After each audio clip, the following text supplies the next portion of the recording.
une de l'actualité ce 8 janvier 2020, l'opposant ougandais Bobi Wine a affirmé qu'il demandera à la CPI d'enquêter sur des meurtres, actes de torture et autres abus commis dans le pays. Le principal opposant zambien Hakainde Hichilema a été empêché ce jeudi de prendre l'avion pour la province de Copperbelt où il était attendu à des obsèques.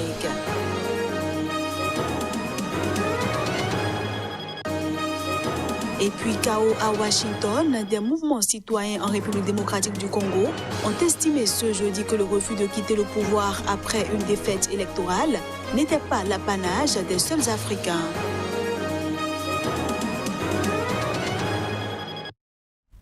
Voilà pour le sommaire, bienvenue à tous. En Ouganda, le chanteur Bobi Wine a affirmé qu'il demandera à la Cour pénale internationale d'enquêter sur des meurtres, actes de torture et autres abus commis dans le pays. Député âgé de 38 ans, Bobi Wine est le principal adversaire déclaré du président sortant Yoweri Museveni à la présidentielle du 14 janvier prochain. Lors d'une conférence de presse à distance depuis sa voiture, l'opposant Bobi Wine a expliqué qu'il demanderait à la Cour pénale internationale d'enquêter sur le président ougandais Yoweri Museveni et 9 hauts responsables de la sécurité accusés de le viser, lui et ses partisans.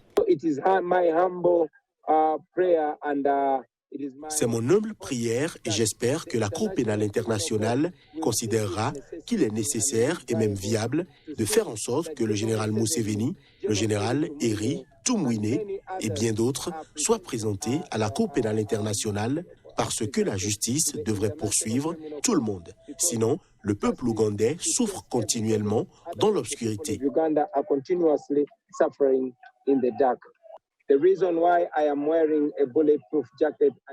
La raison pour laquelle je porte une veste pare-balles et un casque anti-balles est que je m'attends à ce qu'une balle réelle me vise à tout moment. J'ai dû évacuer ma famille et la faire fuir du pays parce que ma famille a également été visée et que nous avons également été informés que mes enfants allaient être kidnappés afin de me forcer à accepter quoi que ce soit. La conférence de presse de Bobi Wine a été brutalement interrompue lorsqu'un policier l'a arrosé de gaz lacrymogène et l'extrait par la fenêtre de son véhicule, l'accusant d'être garé sur un emplacement interdit. Selon un avocat de Bobi Wine, l'opposant compte s'appuyer sur une série de témoignages démontrant, selon lui, des violations systématiques des droits de l'homme et un lourd historique de torture par l'État. Un témoin doit notamment raconter comment il a été contraint d'assister à l'énucléation d'un autre détenu. La Cour pénale internationale, créée en 2002 pour juger les crimes les plus atroces, n'a pas l'obligation de prendre en compte les demandes adressées au procureur qui décide d'ouvrir ou pas une enquête. Pendant ce temps, en Zambie, le principal opposant Hakainde Hichilema a été empêché ce jeudi de prendre l'avion pour la province de Copperbelt, où il était attendu à des obsèques. C'est ce qu'a affirmé son entourage, accusant le pouvoir de cette nouvelle tracasserie. Hakainde Hichilema devrait prendre l'avion ce jeudi matin, tous ses papiers en ordre.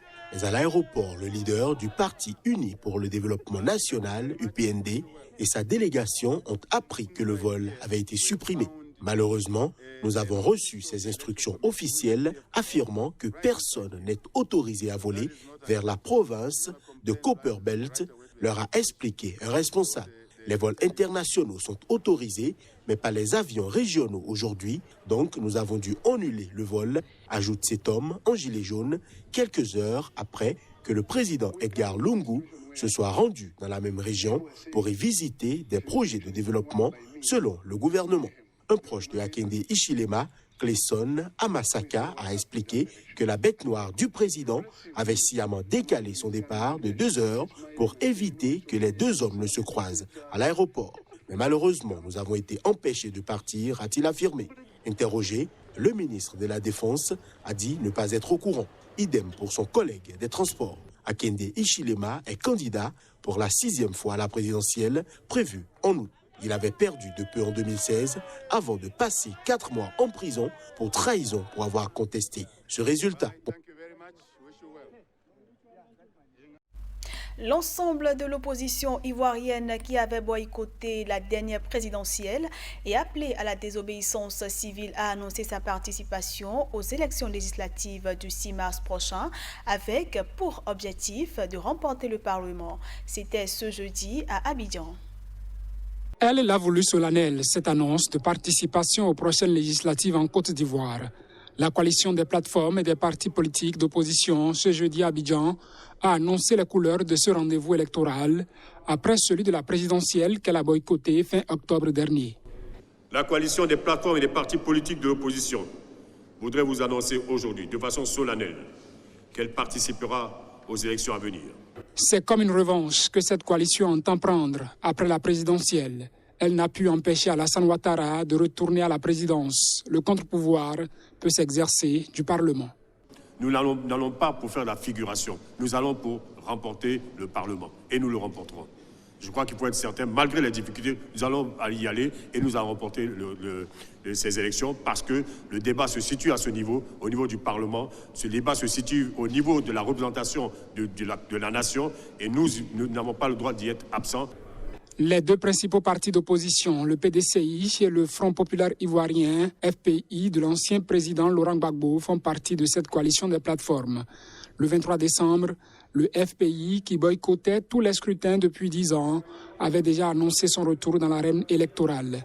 Notre coalition ira en rang serré avec une stratégie commune impliquant tous ces acteurs pour faire barrage au projet du RHDP, le Rassemblement des Oufouettistes pour la démocratie et la paix, parti du président Alassane Ouattara, qui vise à confisquer tous les pouvoirs et à soumettre le peuple, a ajouté Wenyi, assurant avoir comme objectif une majorité au Parlement. La situation était très tendue après la réélection du président Alassane Ouattara le 27 octobre à un troisième mandat controversé, jugé inconstitutionnel par l'opposition. Les violences électorales ont fait 85 morts et un demi-millier de blessés entre août et novembre. L'opposition, qui ne reconnaît pas l'élection, avait créé un Conseil national de transition CNT censé prendre le pouvoir en lieu et place de Ouattara, déclenchant une série d'arrestations d'opposants. La situation s'était toutefois apaisée après une rencontre entre Alassane Ouattara et Henri Konan Bédié, puis avec l'annonce du retour prochain de Laurent Gbagbo, actuellement en liberté conditionnelle en Belgique dans le cadre de son procès à la Cour pénale internationale, et enfin avec la libération d'une partie des opposants arrêtés. L'opposition, qui ne reconnaît toujours pas l'élection présidentielle, continue notamment à demander l'arrêt des poursuites et des réformes de la commission électorale. Néanmoins, le pouvoir et l'opposition s'accordent pour dire que de grands progrès ont été réalisés. Ce journal se poursuit. En République démocratique du Congo, des mouvements citoyens ont estimé ce jeudi que le refus de quitter le pouvoir après une défaite électorale n'était pas l'apanage des seuls Africains. Ils ont fait cette estimation au lendemain des violences au sein même du Capitole aux États-Unis. Après l'assaut de partisans du président Donald Trump contre le Capitole, le coordonnateur d'un mouvement citoyen de la République démocratique du Congo a estimé que le refus de quitter le pouvoir après une défaite électorale n'est pas l'apanage des seuls Africains. Ce qui s'est passé au Capitole hier est extrêmement grave pour la démocratie, d'autant plus que les États-Unis se positionnent aujourd'hui comme l'un des principaux modèles démocratiques. Donc c'est extrêmement grave.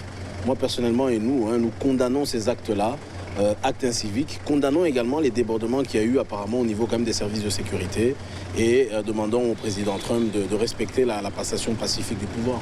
Ce qui vient de se passer démontre que la nature humaine ne dépend pas finalement de la couleur de la peau, de la race ou des origines. La nature humaine, lorsqu'elle n'est pas gérée, il n'y a pas des garde-fous comme l'éducation, comme la mise en place de systèmes d'institutions fortes, comme l'existence de leadership responsable, eh bien vous avez ce genre de choses parce que l'instinct humain revient. Donc non, malheureusement c'est inacceptable, mais ce n'est pas l'apanage finalement que de certaines catégories des citoyens. Oui, d'une certaine manière, c'est le même genre de violence. C'est un groupe de personnes malheureusement qui ne respectent pas les principes démocratiques, qui sont violents, très clairement. Et puis il faut le dire, il y a une certaine manipulation, c'est pour ça que je parle de leadership responsable. Il y a une manipulation du leadership qui fait que ces gens agissent de cette manière-là, mais il faut condamner ça, faire en sorte que ça ne se répète plus jamais. Les États-Unis ont régulièrement condamné les répressions meurtrières des manifestants à travers l'Afrique et particulièrement en République démocratique du Congo, surtout durant la fin du mandat de l'ancien président Joseph Kabila. Le démocrate Joe Biden, dont la victoire a été certifiée par le Congrès malgré ce coup de force sur le Capitole, s'installera à la Maison-Blanche dans 12 jours. On reste collé à cette actualité américaine pour dire que la secrétaire américaine au transport a annoncé sa démission après le chaos semé dans le Capitole par les partisans du président Donald Trump. Elle s'est dit troublée par les événements du Capitole, totalement évitables. Deux membres du gouvernement Trump, les ministres de l'Éducation Betsy DeVos et des Transports Ellen Chao, ont démissionné suite aux événements déplorables survenus au Capitole mercredi. Il est indéniable que votre rhétorique a eu un impact sur la situation et c'est un point de bascule pour moi, a accusé Mme DeVos dans une lettre adressée à Donald Trump, dont plusieurs médias américains ont obtenu la copie. Mike Mulvaney, émissaire des États-Unis en Irlande du Nord, a lui aussi pris ses distances. « Je ne peux pas rester, pas après hier », a déclaré sur CNBC celui qui fut le chef de cabinet du président Trump. Plusieurs membres du Conseil de sécurité nationale ont aussi annoncé leur départ. Inquiet de cette possible hémorragie, le sénateur républicain Lindsey Graham, un proche du président, les a exhortés à rester.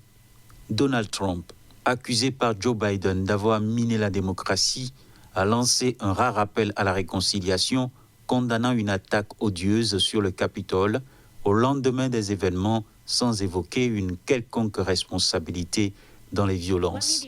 Je vais désormais me concentrer sur une transition de pouvoir ordonnée et sans accroc, a-t-il encore assuré dans ce message très proche d'un discours de concession, même s'il ne reconnaît pas explicitement sa défaite face à Joe Biden. À l'inverse, un concert démocrate a bruyamment réclamé son départ immédiat. Ces scènes ont suscité consternation et indignation à travers le monde. Et l'image des États-Unis, qui se pose volontiers en modèle démocratique, a été durablement abîmée. Très critique pour son manque d'anticipation, le chef de la police de Capitole, Stevenson, a présenté sa démission. La justice a, elle, commencé la traque des responsables. Selon le procureur fédéral de Washington, 55 procédures ont été ouvertes en 36 heures. Ce sera tout pour cette édition. Merci à tous de l'avoir suivi.